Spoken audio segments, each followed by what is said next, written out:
Once upon a time, in a small village nestled between rolling hills, there lived a young woman named Maya.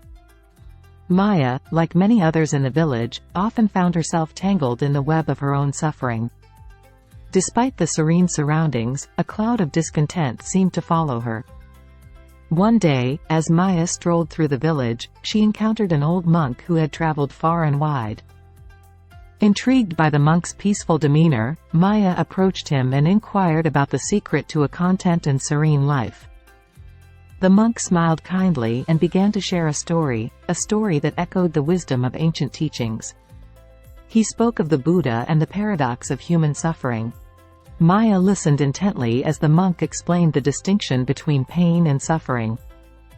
Pain, the monk said, is an inevitable part of life, like the changing seasons.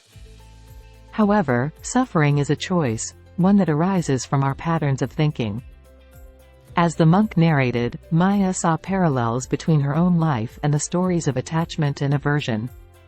She realized how her interpretations of events, tinged with anger, resentment, and self-criticism, had prolonged and intensified her pain, transforming it into suffering.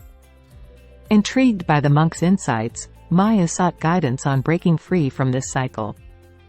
The monk shared a simple yet profound teaching: the power lies in suspending automatic thinking.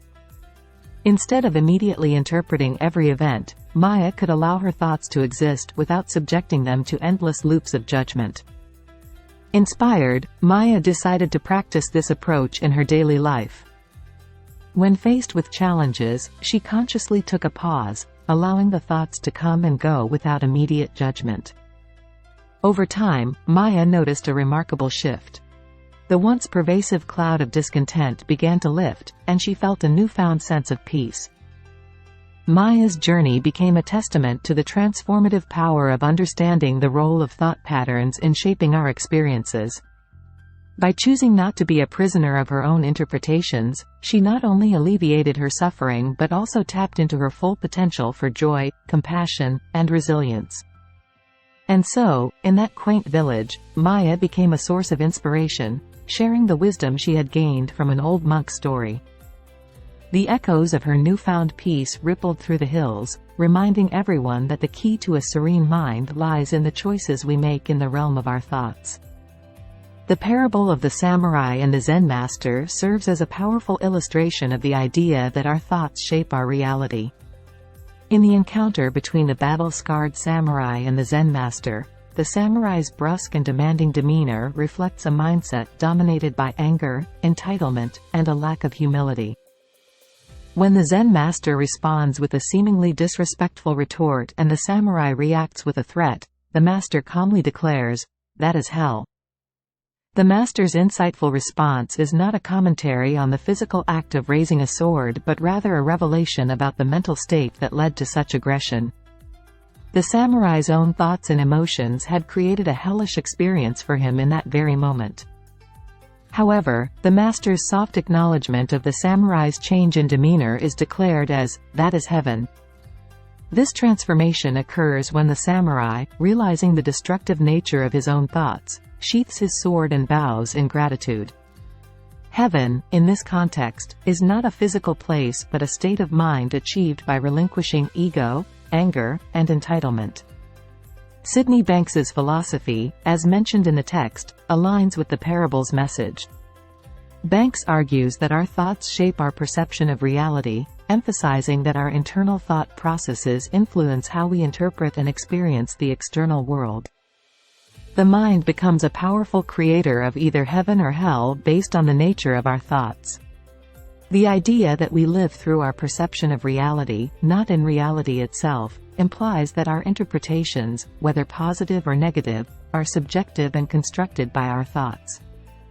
Even in challenging situations, our interpretive methods determine whether we experience suffering or find a way to navigate difficulties with resilience. While certain interpretations may be natural and appropriate, the text suggests that much of our suffering is needless and self-inflicted. The encouragement is that if our thinking creates our reality, we have the capacity to change our experience by altering our thoughts. This realization opens the door to the possibility that, despite external circumstances, we are only one thought away from transforming our own internal landscape from hell to heaven. Welcome, and thank you for being a valued member of our thriving community. If you've gained even a hint of value, don't forget to hit that like, share, subscribe, and bell notification. Your feedback is crucial for us to enhance our content and provide you with even better insights.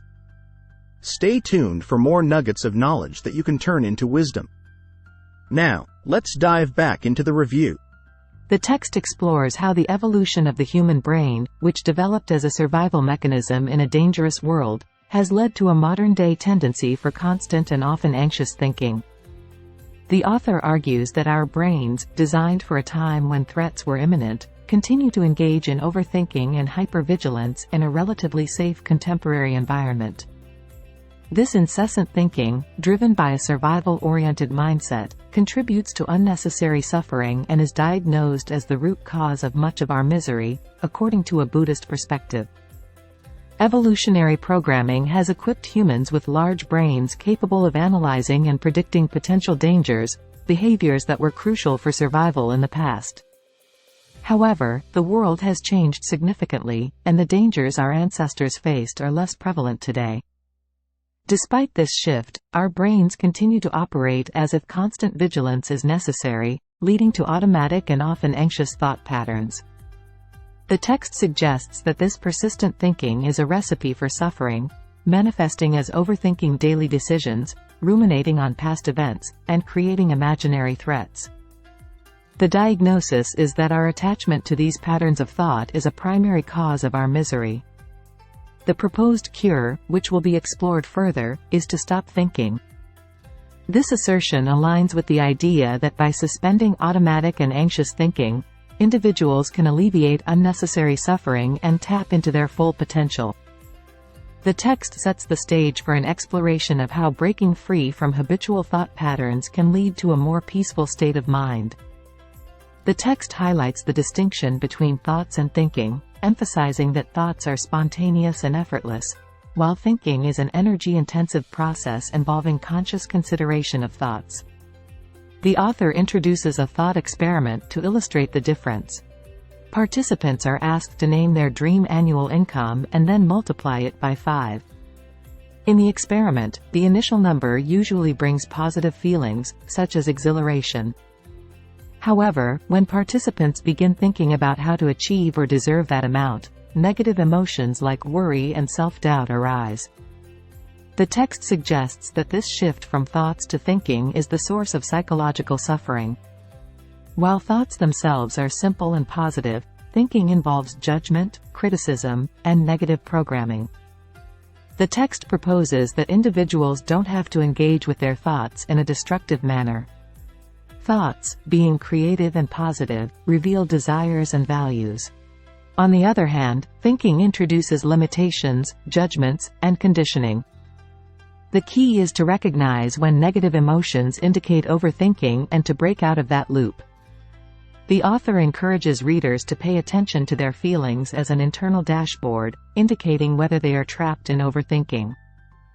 The text sets the stage for exploring ways to stop negative programming from affecting thoughts and suggests recognizing this pattern as the first step towards change. Achieving mental clarity involves shifting our approach to thoughts and thinking. The text suggests that if thinking leads to suffering, it might be beneficial to stop thinking, albeit in a nuanced manner. The idea is not to cease all thoughts but rather to reach a state where thoughts flow through the mind without resistance, without engaging in active judgment. Stopping thinking is portrayed as the absence of a specific action, emphasizing the importance of becoming conscious of the negative impact of thinking on our well-being. An analogy involving murky water illustrates the concept. Attempting to actively manipulate thoughts is likened to trying to purify the water, whereas leaving the water undisturbed allows it to clarify naturally over time. The Japanese term, mushin, is introduced to describe a mental state devoid of anger, fear, random thoughts, and ego. This state, often associated with martial arts, enables individuals to react without hesitation, drawing on intuition and training. The Western concept of a flow state is also referenced, highlighting the mental clarity achieved when fully absorbed in a task. Both mushin and the flow state involve being present in the moment, allowing thoughts to flow without hindrance. The text argues that thinking can hinder performance by introducing hesitation, doubt, and insecurity. On the other hand, a state of non-thinking is presented as conducive to unleashing creativity and innovation. By stopping active thinking, individuals can liberate themselves from the limitations of the ego and unlock their full potential. Imagine a skilled martial artist named Aiko, deeply rooted in the practice of mushin, a state of mind free from anger, fear, random thoughts, and ego. Aiko's journey into mushin began with a challenging lesson from her wise sensei. One day, as Aiko prepared for a crucial martial arts competition, her sensei noticed the weight of unnecessary thoughts burdening her mind. He called her over and handed her a bowl filled with murky water from a puddle.